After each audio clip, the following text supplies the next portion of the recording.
Welcome, fellow travelers through time, to an era teetering on the precipice of destiny. Close your eyes for a moment and imagine a world not yet American, but distinctly colonial, a patchwork quilt of 13 diverse settlements clinging to the eastern seaboard, each a microcosm of European ambition, indigenous resilience, and the relentless pursuit of something more. We are about to journey back to the twilight years of the 1760s, a decade pregnant with tension, where the air itself seemed to crackle with an unspoken question. Just how far could a mother country push her spirited, growing children before they decided to forge their own path? Our story begins not on a grand battlefield, nor in the hallowed halls of nascent government, but in the vibrant, sometimes volatile, heart of Boston, Massachusetts. At the dawn of 1768, Boston was more than just a city. It was the very nerve center of colonial discontent. Its narrow, cobbled streets teemed with merchants, sailors, artisans, and thinkers, all swirling in a crucible of commerce and nascent political fervor. The scent of salt air mingled with the aroma of brewing coffee, wood smoke, and the faint, sweet decay of fish, creating a sensory symphony unique to a thriving port. Yet beneath this veneer of prosperity and daily routine, a dangerous current ran, gathering force like a tide before a storm. The relationship between Great Britain and her North American colonies, once seemingly unshakable, was fraying, thread by painful thread. This is the world of Elias Thorne. Elias was, by all accounts, a man of his age, yet subtly ahead of it. Not a fiery orator like Sam Adams, nor a scholarly philosopher like John Dickinson, Elias was a master of a different kind of power: commerce. Born into modest means in rural Massachusetts, he possessed an innate acuity for trade, a sharp mind for numbers, and an undeniable charisma that could smooth over even the roughest negotiations.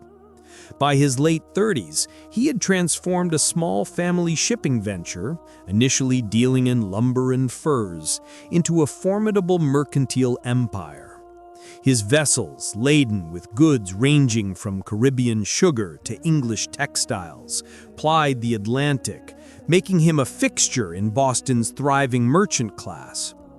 His grand townhouse on Beacon Street, overlooking the shimmering harbor, was a testament to his ambition and success, a success built, he believed, on the very principles of British order and global trade.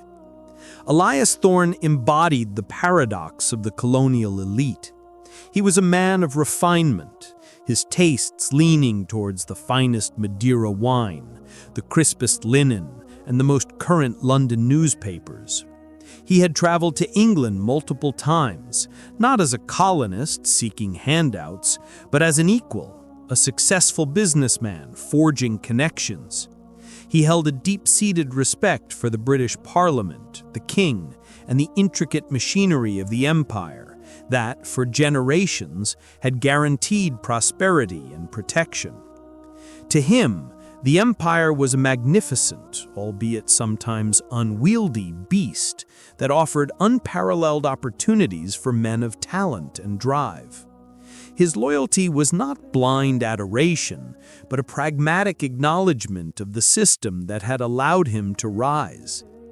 Yet even in the polished comfort of his study, surrounded by leather-bound ledgers and maps depicting the vastness of the British Dominion, a subtle disquiet was beginning to gnaw at him. It wasn't just the chatter he heard at the Green Dragon Tavern, where the Sons of Liberty held court with their increasingly strident cries of "no taxation without representation." Elias dismissed much of that as the heated rhetoric of hotheads and rabble-rousers. He understood the grievances, certainly. The Stamp Act of 1765 had been an undeniable blunder, uniting various colonial factions in fierce opposition. Its repeal, however, had seemed to Elias as sensible retreat, a sign that the crown, though firm, was not entirely deaf to colonial concerns. But then came the Townshend Acts of 1767.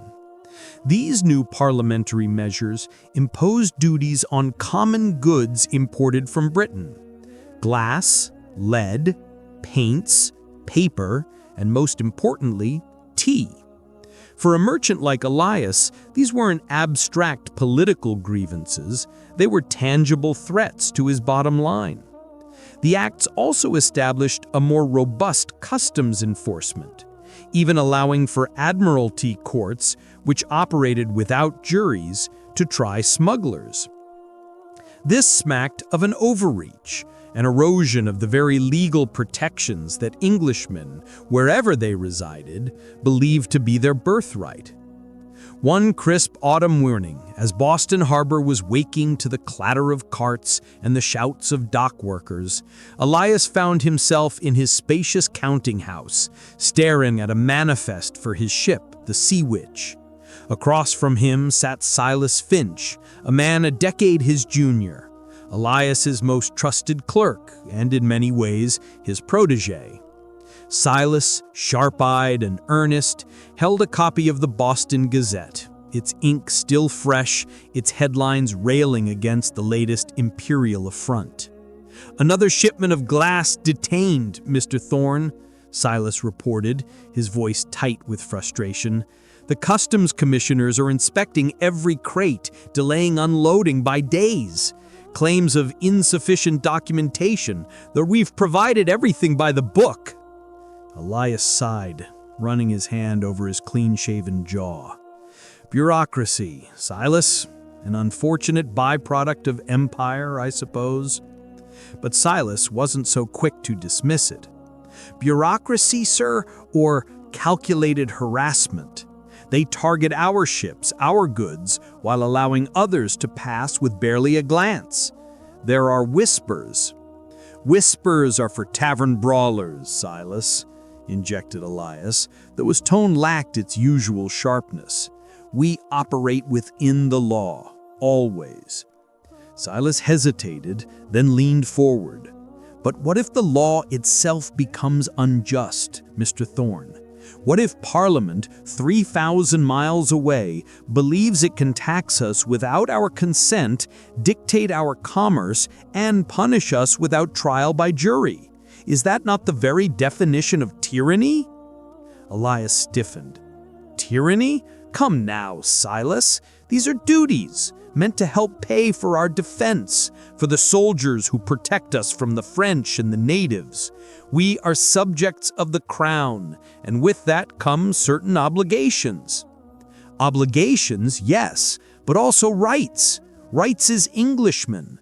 Does a colonist have less rights than a Londoner? Is our prosperity, built by our own hands, merely a means to enrich the exchequer without our say?"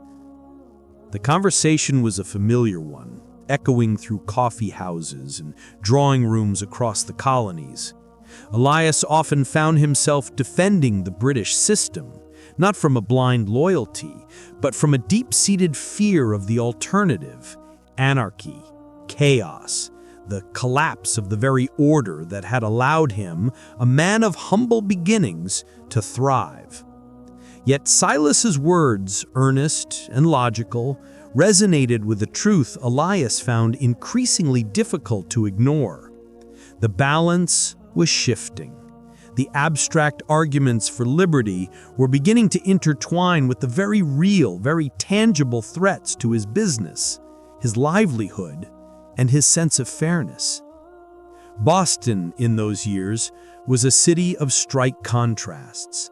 Elegant brick mansions stood shoulder to shoulder with crowded wooden tenements. The intellectual elite debated Locke and Montesquieu in sophisticated salons, while common folk gathered in noisy taverns, their discontent fueled by cheap rum and the fiery rhetoric of pamphleteers. The omnipresent ships in the harbor, their masts like a skeletal forest, were both symbols of prosperity and conduits of the revolutionary ideas flowing across the Atlantic. It was a city alive with commerce and conversation, but also simmering with resentment. The presence of British soldiers, initially a protective force, was becoming an increasingly sore point. After the Stamp Act riots, and particularly after the implementation of the Townshend Acts, more redcoats were garrisoned in Boston to enforce order and customs regulations. Their bright scarlet coats, once a comforting sight, now felt like an occupation. Taverns became battlegrounds of words, insults, and sometimes fists. Every interaction, from a customs inspection to a soldier walking down a street, felt charged with underlying tension. The air was thick with it, a low hum underneath the surface of daily life. Elias Thorne's personal world was also a microcosm of this growing divide. His younger sister, Eleanor, a woman of sharp wit and independent spirit, had married a radical printer named Thomas Reed. Thomas's printing press churned out fiery pamphlets and newspaper articles, often penned anonymously, openly criticizing British policies and urging colonial resistance. He was a regular at the Sons of Liberty meetings, a man Elias considered dangerously idealistic. "He'll print himself into a hangman's noose, Eleanor," Elias had warned his sister one evening over tea, the clink of porcelain doing little to mask his concern. Eleanor, her eyes sparkling with defiance, had merely smiled. "Then he will die for a cause he believes in, Elias. Is that not more noble than dying for a ledger book?" The barb stung. Elias loved his sister dearly, but their conversations about politics always ended in a frustrating stalemate. Eleanor saw the world in stark terms of freedom and oppression, while Elias saw it in shades of order, law, and gradual reform. He was deeply fond of Thomas too, despite their differences, admiring his passion even as he feared its consequences. The friction between them represented the broader societal schism, and Elias found himself caught in the middle, his loyalty torn between family and the principles of the empire he still respected. He was also a widower, his beloved wife having passed years prior, leaving him with a daughter, Lydia, a spirited girl of 10. Lydia, with her bright, inquisitive eyes, was starting to absorb the rhetoric around her. She would often come home from visits to her Aunt Eleanor, quoting phrases about liberty and tyranny, much to Elias's quiet consternation. He wanted to shield her from the coming storm, but the storm, he realized, was already at their doorstep. The frustration simmered for months, then years. The colonists initiated non-importation agreements, boycotting British goods. Elias, as a major importer, felt the pinch. He joined merchant committees to discuss strategy, arguing for petition and persuasion rather than outright defiance. He still believed in dialogue, in the power of reason, convinced that compromise was possible. He saw the firebrands like Sam Adams and James Otis as dangerous agitators, risking all for an uncertain future. He was, to his core, a man of stability, of order. But events were accelerating beyond the control of any single man or moderate voice. The crown, rather than appeasing, tightened its grip. In the autumn of 1768, after increasingly violent protests against customs officials and the non-importation agreements, British warships entered Boston Harbor, anchoring ominously. 2 regiments of British troops, over 1,000 men, were landed and marched through the streets of Boston, bayonets fixed, drums beating a defiant rhythm. They set up camp on Boston Common and occupied the State House, turning the seat of colonial government into a military garrison. This was not a defense against an external enemy. This was a direct show of force against the townspeople themselves. For Elias, this act was a visceral blow. The sight of redcoats patrolling the very streets where he conducted his business, where his daughter played, where his ancestors had built their lives, felt like an open wound. It was no longer an abstract debate about taxes. It was an invasion, a clear assertion of power that felt deeply personal. The balance he had so carefully maintained, the rationalizations he had offered himself regarding British authority, began to crumble.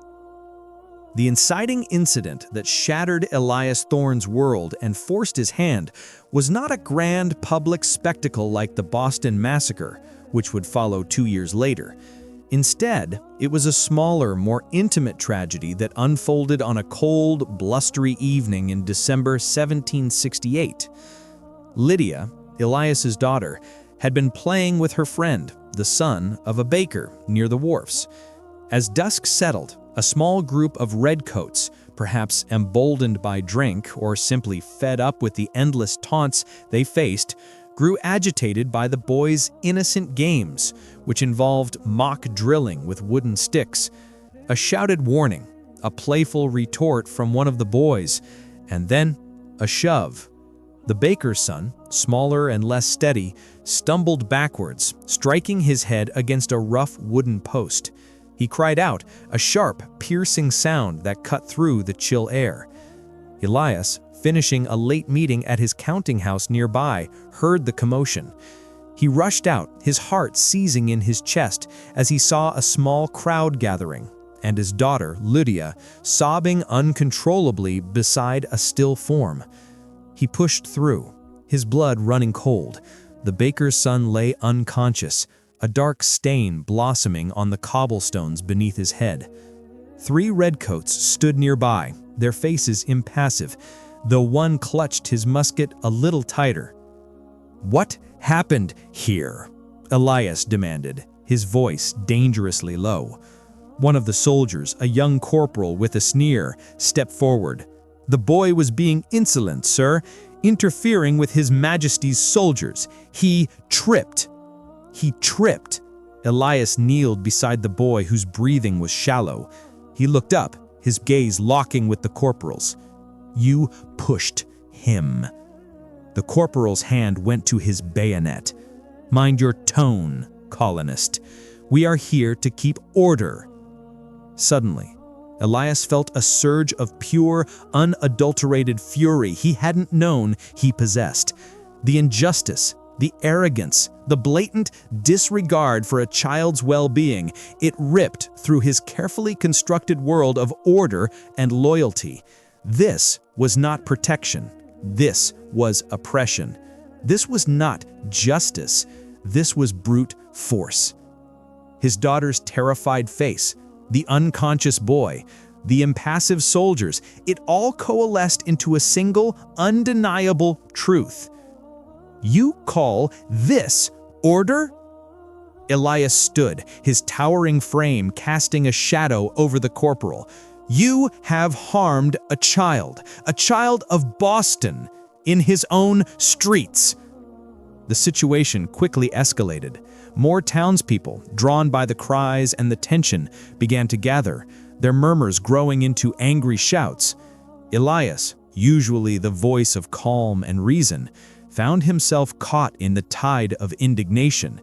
He watched as 2 other soldiers roughly picked up the unconscious boy, dismissing the frantic pleas of his mother who had now arrived, her face a mask of horror.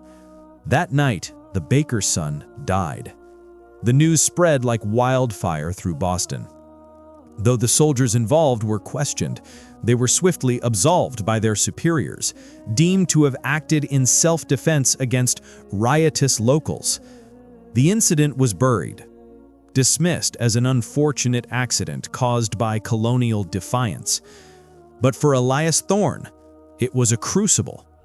The meticulously crafted pillars of his loyalty to the crown collapsed in the face of such raw, unvanished injustice.